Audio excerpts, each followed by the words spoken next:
Bonsoir, merci de votre fidélité. Tout juste 18h30, c'est l'heure de la première édition d'information de la soirée sur Oula. À présent, voici les titres. 17 régions et provinces du Maroc ont payé un lourd tribut suite au déchaînement des éléments de la nature. Le bilan provisoire est de 11 morts et 9 disparus. Les inondations et crues ont causé d'importants dégâts matériels. La province de Tata a été la plus touchée par ces intempéries. Les autorités locales et l'ensemble des intervenants sont sur le pied de guerre. D'importants moyens ont été mobilisés dès les premiers instants. Toutes les ressources humaines et logistiques nécessaires ont été déployées pour intervenir immédiatement et faire face à cette situation. Fini les vacances, la nouvelle rentrée scolaire 2024-2025 dans l'enseignement public a eu lieu aujourd'hui. Nous irons à Al-Haouz où 19 000 élèves ont rejoint les bancs de l'école après l'achèvement de la réhabilitation de plusieurs établissements scolaires endommagés lors du séisme qui avait frappé la région l'année dernière.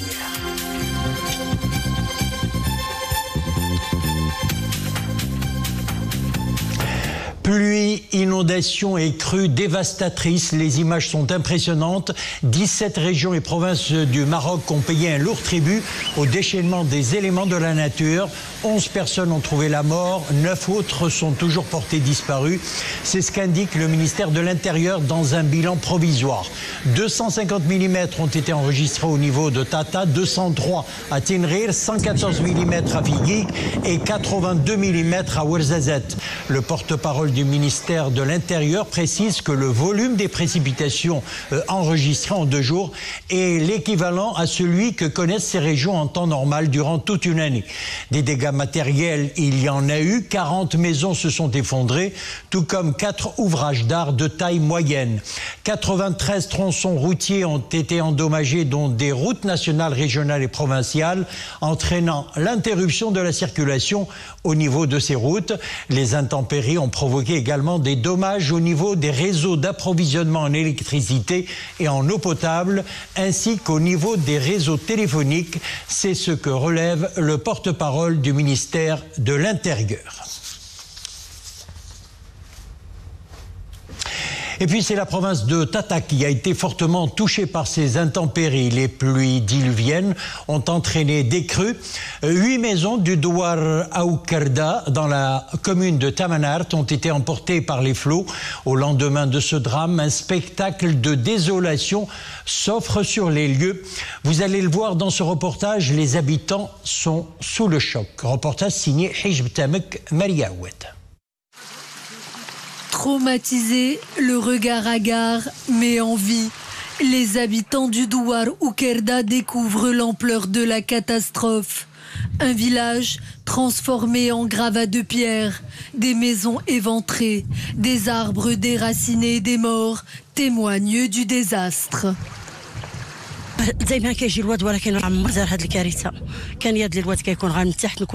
La rivière est brusquement sortie de son lit et a tout emporté avec elle. Nous n'avions jamais vécu un tel drame jusqu'à maintenant.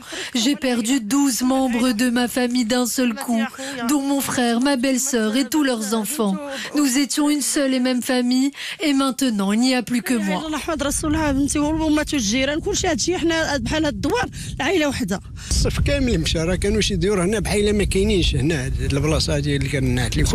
Il n'y a plus rien, tout a disparu comme s'il n'y avait jamais eu de village à cet endroit. Je n'arrive pas à y croire. J'étais encore réveillée au moment de la catastrophe et c'est ce qui m'a sauvée, je crois. J'ai pourtant essayé de secourir les personnes près de moi, mais tout est allé très vite, tellement vite.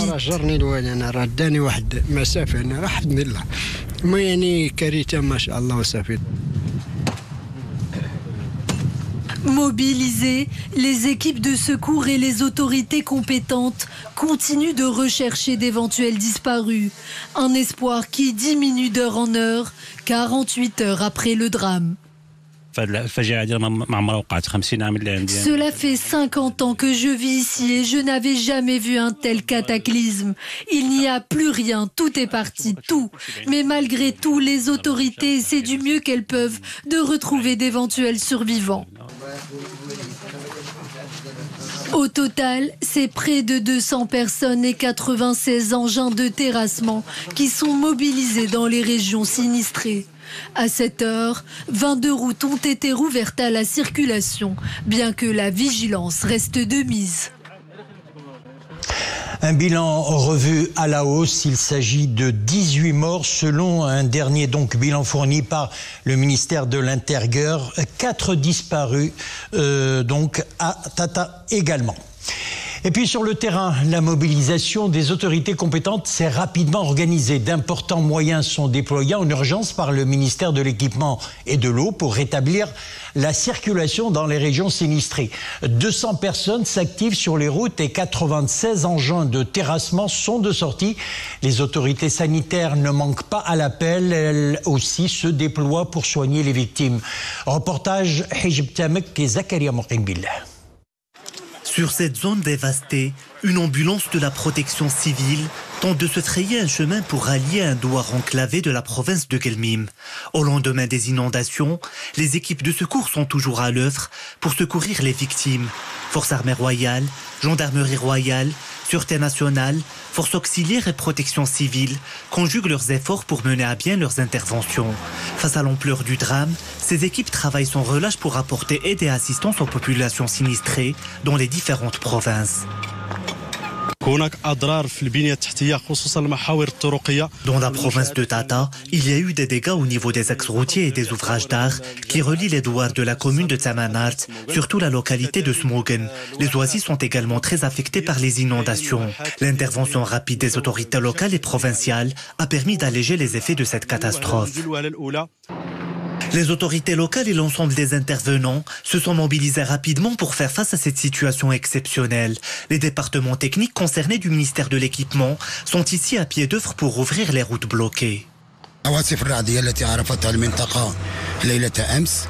Nous nous trouvons au niveau de la route régionale numéro 107, reliant le douar à Gerda aux ex-routiers des provinces de Tata et de Tiznit. Dès les premières heures de la matinée, nous avons mobilisé d'importants moyens techniques et humains pour désenclaver ce douar, fortement frappé par les inondations. D'après un communiqué du ministère de l'Équipement et de l'Eau, 22 routes ont été rouvertes hier à 15h, dont 4 routes nationales, 7 routes régionales et 11 routes provinciales. Les travaux se poursuivent toujours au niveau de ces autres routes bloquées par les inondations pour rétablir la circulation dans les plus brefs délais. Cette instabilité atmosphérique tend vers l'atténuation. Demain mardi, le ciel sera partiellement nuageux avec des averses orageuses éparses dans le sud-est, la région de l'Oriental et les provinces sahariennes du sud. Temps assez chaud sur l'intérieur des provinces sud, rafales de vent assez fortes sur les côtes centre et sud. Température du jour en hausse sur le sud de l'Oriental et le sud-est et en légère baisse ailleurs. Et à l'étranger, le temps fait également des siennes. Des averses pluvio-orageuses, parfois très intenses, ont touché plusieurs régions de France, en particulier les reliefs du Massif central, des Alpes ainsi que le littoral méditerranéen. L'épisode pluvieux a été particulièrement fort sur certaines stations comme à Fréjus, dans le Var, et Mandelieu-la-Napoule, dans les Alpes-Maritimes, avec plus de 140 mm en 24 heures, soit plus d'un mois de pluie. De forts orages ont également eu lieu à Marseille avec 71 mm. Selon un premier bilan, 25 maisons ont été détruites par les intempéries, mais aussi de nombreux véhicules. Et cette météo tumultueuse s'invite également un peu plus loin, au nord du Vietnam, qui fait face également à des inondations. Le typhon Yagi a tué 59 personnes, selon un bilan revu à la hausse aujourd'hui, provoquant un désastre pour les usines de la région. Yagi est considéré par des météorologistes comme le plus puissant typhon ayant frappé le nord du pays au cours des 30 dernières années. La tempête qui a touché terre samedi matin près de Haiphong, avant de s'affaiblir dimanche soir, a provoqué l'effondrement de ponts endommagés, des usines et arraché les toits de maisons avec des rafales dépassant les 149 km/h. Quelques 1,5 million de personnes étaient encore privées d'électricité ce lundi. Direction à présent la Palestine. L'armée israélienne a ordonné aujourd'hui l'évacuation de plusieurs secteurs du nord-ouest de la bande de Gaza où elle poursuit sans répit son offensive contre le mouvement palestinien Hamas après plus de 11 mois de guerre. Une carte appelant à évacuer différents quartiers considérés comme des zones de combat dangereuses a été publiée par l'armée israélienne. Retour chez nous, au Maroc. Plus de 8 millions d'élèves ont rejoint leur établissement scolaire au titre de la nouvelle année scolaire 2024-2025. Une rentrée scolaire placée sous le signe de l'extension du nouveau modèle de l'école publique. Dans la région d'El Haouz, 19 000 élèves ont repris donc le chemin des classes après l'achèvement des opérations de réhabilitation de plusieurs établissements scolaires détruits ou endommagés lors du dernier tremblement de terre qui a secoué la région. Amina Allam, Mu'tasim Billah Al-Bouazaoui, Zakaria Moqin Billah. Voici le nouveau visage de l'école primaire La Marche Verte de la commune de Tahennaout après sa restauration. Suite au séisme d'El Haouz, cet établissement scolaire avait subi des fissures au niveau du bâtiment. Aujourd'hui, il ouvre de nouveau ses portes pour la nouvelle année scolaire. Réparation, agrandissement et équipement des salles de classe ont été nécessaires pour accueillir élèves et enseignants dans de bonnes conditions. Ce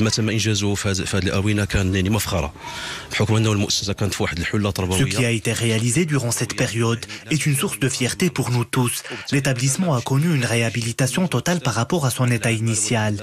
Cela est de nature à encourager les élèves et les enseignants à travailler et à innover. Notre établissement a été chanceux de bénéficier de ces travaux dans un temps record.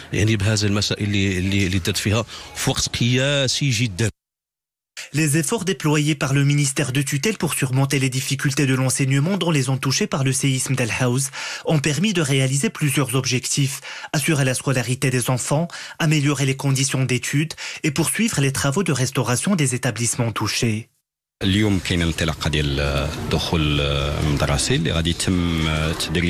rentrée scolaire se déroule progressivement sur 3 jours. Nous avons plus de 8 millions d'élèves qui rejoignent les bancs de classe et les établissements scolaires dans tous les niveaux.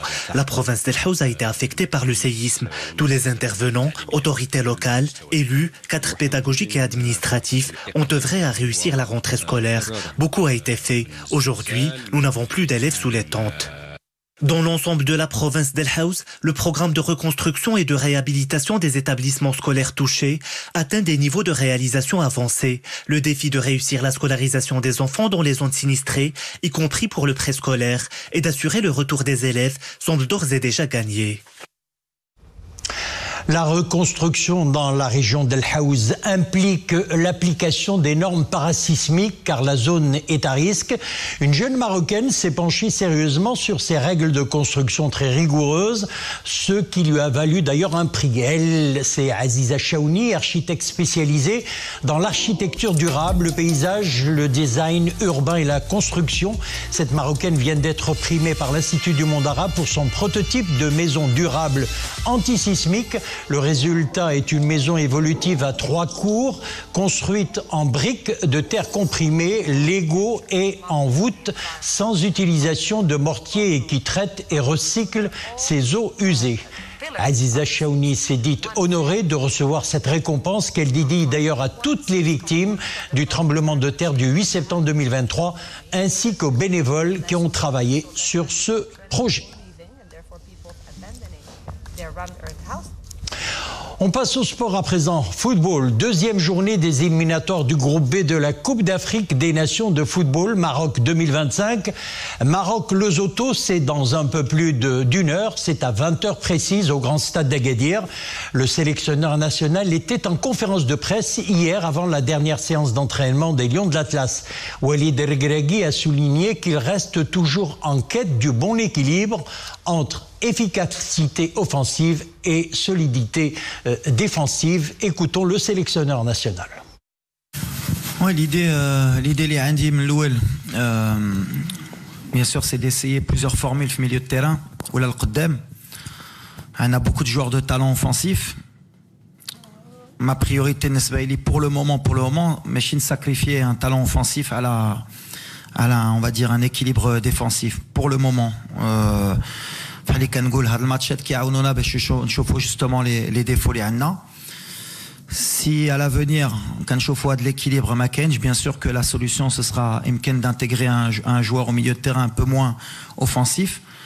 Mais pour le moment, ma priorité est de mettre des joueurs offensifs, d'aller marquer des buts, quitte à en encaisser un peu plus. Mais quand on aura des oppositions peut-être un peu plus fortes, il y aura peut-être des choix à faire. Mais les matchs liés à la Coupe d'Afrique, نقدروا نجربوا, نقدروا نقيسوا. Des fois, ممكن ندير des erreurs, ممكن اللاعبين في certains matchs ما غاديش يحتاجوا اللي كنستناو منهم, وهذه اللي غتعطينا plus de certitude على لا Coupe d'Afrique. ماشي تنوصلوا لا Coupe d'Afrique باش نجبروا هاد المشاكل. Mais les risques, ولا خصني نهز des risques offensifs وما دابا. Voilà, je rappelle le match Maroc-Lesotho, c'est à 20h au grand stade d'Agadir, et bonne chance aux Lions de l'Atlas. C'est la fin de notre édition. Excellente soirée et à bientôt.